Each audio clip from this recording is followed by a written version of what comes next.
Hey everyone, GoBotch here, back today with a brand new post-game show for Madden 20 franchise with the Dallas Cowboys, as the Cowboys unfortunately dropped to 10-2 and on the road in Week 13, upset by the Buccaneers 22-16 in overtime as we played a pretty bad game. We outgained them. We had more rushing yards. We outpassed. We had more first downs.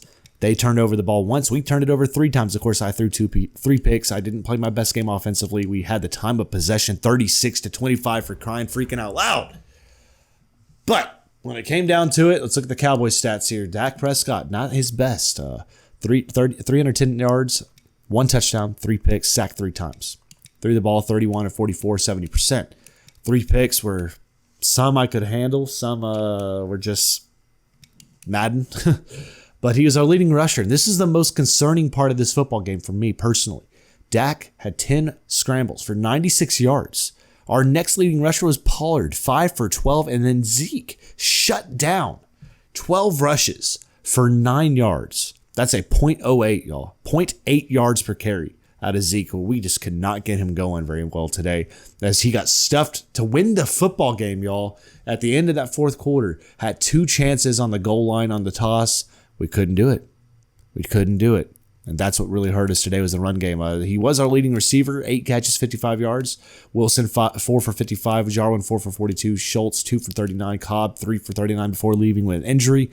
Barkley, 4 for 35. Cooper, 4 for 34. And Gallup, 1 for 14. As the Cowboys just couldn't get the offense to really go our way today. Jalen Smith had 12 tackles, led the team. Tackle for loss leaders. We had a ton of dudes with 1. No sacks. That's the second issue we had here today. We could not pressure the quarterback today to save our freaking life. That's something we're going to look into in terms of slider changes because of the new gameplay tuning. Because I bumped up big time the pass protection for the AI because we were just getting to him on a clip. But the fact that we weren't able to get to the quarterback, we had 0 quarterback hits in this entire game. That's something we got to definitely look into because that was an issue for us to a point where it's almost unrealistic as a game. So we're going to look into that, but we're going to advance the week and get rid of this stupid Week 13. Forget about it. That's one of those games where you just got to forget about it. We've already wrapped up the division. We're already in a great spot in the conference. So that's one of those games we just got to live and forget and move on.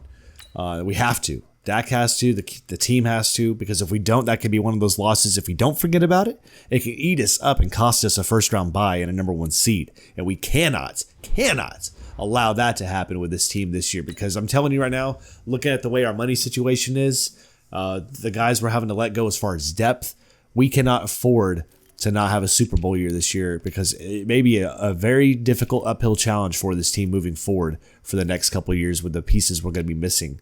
Leaving this team because of free agency issues. So just keep that all in mind, y'all. This team is built for right now and built somewhat for the future, but we're gonna be sorely missing a couple guys that are gonna be leaving us, like Daniels. James Daniels is a guy that's leaving us at the left guard position that we're looking at drafting positions out of, and also we have those backup guys we drafted last year that can obviously come in and make an immediate impact if all needed. But defensive tackles, we always looked at defensive tackles as a potential draft choice. 3rd round out of a 5th round talent. That's nice to look at. Good job, you. Quincy Rose. Oh, you're bust. Okay, so there's that. Scouted. We did training camp. We're getting ready to face the 2-8-2 Redskins, the 10-2 Cowboys.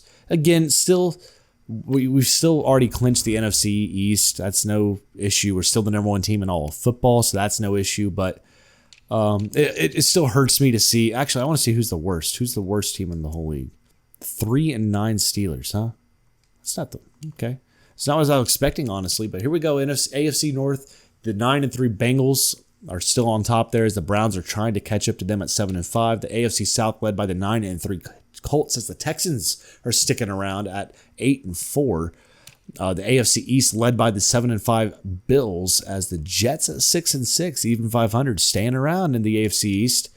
The AFC West led by the 9-3 Broncos, 2-game win streak. The Chiefs at 7-5 are still in the ballpark, not ruling them out. The NFC North still easily being defended by the Chicago Bears at 10-2. The Lions, though, at 7-5, are going to need a lot of help in the remaining schedule to be able to make the postseason. They NFC South led right now by the 7-4-1 Panthers on a 3-game win streak, as the Saints at 7-5 and the Falcons at 7-5 on a 3-game slide. The NFC East, of course, the Cowboys at 10-2 on this loss. Still lead the division and won the division, but the Eagles, everybody else, I mean, you see the whole division. Everybody's on a losing streak. The Giants have lost 4 straight. Redskins 1, Eagles 2, and the Cowboys 1. I'm sorry, the Giants have a 4-gamer. That's not good. The West, the 6-5-1 Cardinals on a 2-game slide are still leading that division. And that's actually allowed the 49ers, even though they've lost 1 game on the road, they're 6-6. They're still staying in the ballpark there, as that is the standing. So let's go look at the stats in the NFL. Dak second in passing. We're first in offensive yards, third in defensive yards allowed, so we're top 3 defensive defense. Zeke is still first in rushing and rushing touchdowns, even after that poor performance. Cooper down to the top 5 now in receiving yards, and second in touchdowns. And we are now at number 10. So we're still a top 10 defense, a top offense in the league. But even after that poor game, we're where we need to be. Let's go ahead and look at the yearly award projections. As right now, how about that? DeMarcus Lawrence doing what he's been able to do as the sack monger that he is. He is the leading candidate for the NFL in the league. That is tremendous. How about that for him? Coach of the year right now is looking like it's going to be Matt Nagy or Jason Garrett, possibly both 10-2 coaches right now. Looking at the NFC Offensive Player of the Year, Mitch Trubisky. Kind of surprising to me to see that. He's leading that candidacy right now. Zeke is third, and we'd hope to see Zeke get up there by the end of the year. Tank, of course, the Defensive Player of the Year right now. As it stands, the Offensive Rookie of the Year is Travis Ford for the Giants. And then Defensive Rookie of the Year, yes, sir, we are there. It's Oliver Wilkinson, the defensive tackle at 10-2 Cowboys. Of course, he has had a great year. He's leading all candidates there, which is awesome to see. Jacoby Brissett, top quarterback. Top running back is Ezekiel Elliott. Top wide receiver, Devontae Adams. Cooper's second on that list right now. Top offensive lineman, 3 Cowboys in the top 3 there. And then Daniels down there at 6. Top defensive lineman, we got Lawrence leading the pack. And then Wilkinson down there at 4th. How about that? Top linebackers, no Cowboys in the top 5. Jalen Smith is in the top 7. Defensive backs, top 3. We got right there Byron Jones, Awuzie in the top 5. Top kicker, Cowboys and Brett Maher right now in 4th. And that is it. So we're not going to look at the AFC. I'm not too worried about them right now, but that's where we're at right there. Let's go look at the stats, league leaders across the NFL. We forgot to look at that as we are getting ready to close out. Dak's still above 20 picks, or 20 touchdowns and 18 picks, which is not great, but it's okay. It's okay, I suppose. So top passer right now, Kirk Cousins, just nudging out Dak by 2 yards. Top touchdown thrower in the NFL is Jacoby Brissett with his 30 touchdowns, 5 picks. Nate Brinkler, how about them? The rookie, 26 touchdowns, 8 picks. What a rookie campaign he's had. We're still the worst throwing pick guy in the league. Let's not even worry about that number. Keep moving on. So Zeke, after 200 clean rushes, over 1,100 yards of rushing, where's he at? Is he in the top 5? No, he's not. So, I mean, even with that, he's still just trucking along there. That's great to see. 12 touchdowns leading the NFL. That's great to see as well. Receiving wise, top guys Josh Doxson with almost 1,000 yards, then Robinson, Adams, Smith-Schuster, and then Amari Cooper down there at 922. Top touchdown man in the league is Devontae Adams with 10 touchdowns, and then you got Doxson, Cooper, Cole, and Dorsett all with 9. Defensively, top tackler still Jalen Smith with a $116 out there, 16 tackles for a loss, which puts him at the top in the league. Then you got the sack machine, DeMarcus Lawrence out there at 33. Nobody's going to catch him. He's going to probably break his own record. Fuller right now with 5 picks leads the NFL there. And that's where we'll end those stats right now. So that's where we're at right now as a team.